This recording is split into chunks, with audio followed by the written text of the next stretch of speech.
Welcome to FunCart YouTube channel. We analyze customers' feedbacks and share insights into what real buyers are saying, helping you make informed purchasing decisions. And just to make things super easy for you, the product buy link is available in pinned comment and description. Yeah, and while you're down there, be sure to like, share, comment, and subscribe as we roll through all these details. So, imagine strapping a rocket to a skateboard. Oh, man, yeah. Right. That is basically the exact physics problem you face when you're trying to push a tiny, 116 scale RC truck to 42 miles per hour. So today's deep dive is all about the Go H16BM brushless RC truck.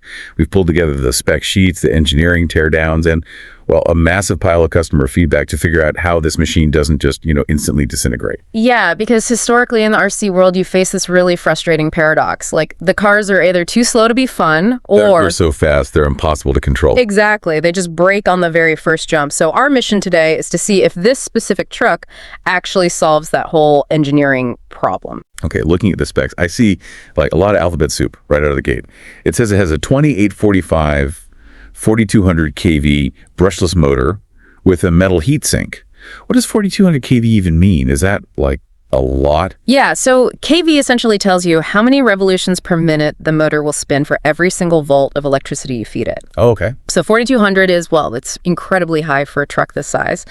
And out of the box, it actually comes with a 2S LiPo battery. Machine. The 2S just means there are two battery cells wired in series. That base setup gets you to a very respectable 27 miles per hour. But wait, the customer feedback has people hitting over 42 miles an hour. It's about 68 kilometers an hour. How are they doing that if the box setup maxes out at 27? Well, that really comes down to the brain of the truck. It has this independent receiver and a 45 amp electronic speed controller, or, ESC. Right. Because that ESC is rated for a massive 45 amps, you can easily swap out that 2S battery for a 3S LiPo battery. Oh, wow. Yeah, 3 cells in series means 50% more voltage. Yeah.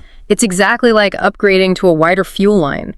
You force more power into that 4200 kV motor, and suddenly, bam, you're hitting 42 miles per hour. So it's essentially like buying a high-performance sports car that comes with a secret hyperdrive upgrade code built right in. Exactly. You have all this mechanical headroom to just grow into the power. But here's where I get a little skeptical. You said 42 miles per hour on a 116th scale. At that tiny size, a pebble in the driveway is basically a boulder. Oh, absolutely. Doesn't the suspension just bottom out, or the gears strip instantly from that much torque? Well, that's exactly what would happen with standard plastic parts, which is where the material science comes in to save the day here. The chassis actually uses a honeycomb structure. Interesting. Right. So instead of a flat piece of plastic that just cracks under stress, a honeycomb dynamically distributes the kinetic energy of a crash across the entire frame. Okay, but what about the gear stripping? Oh, they've reinforced the entire drivetrain. You've got front and rear zinc metal reinforced sheets, metal gears, and a full metal differential. Right, because if you push to 42 miles per hour of force through plastic gears, the immense torque would literally shear the teeth off them in seconds. Yeah. Yeah. The metal differential ensures that massive power is efficiently distributed to all four wheels. So you get a true 4WD experience without the truck just tearing itself apart. Customers are also talking about jumping these things off massive ramps.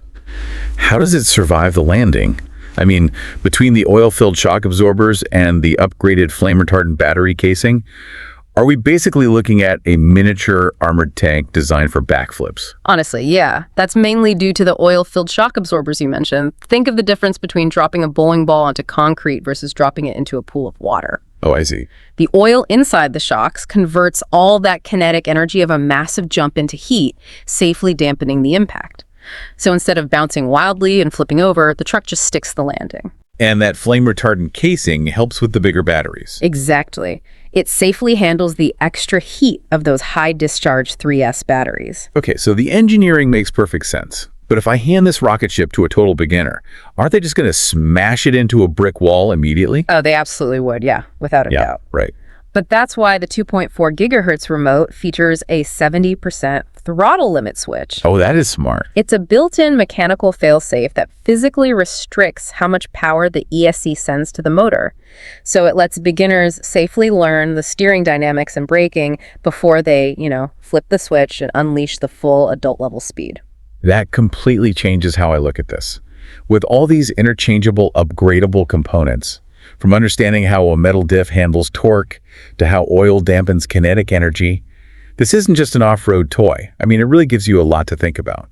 Are you just buying a fast truck, or are you actually buying your first hands-on gateway into mechanical engineering? You've been listening to FunCart YouTube channel, where we help you make informed decisions. If you get any help from the video, then hit that red subscribe button showing below and press bell icon for future videos notifications. You can also visit this channel and watch other videos for more interesting toys, one product review at a time. We'll catch you next time.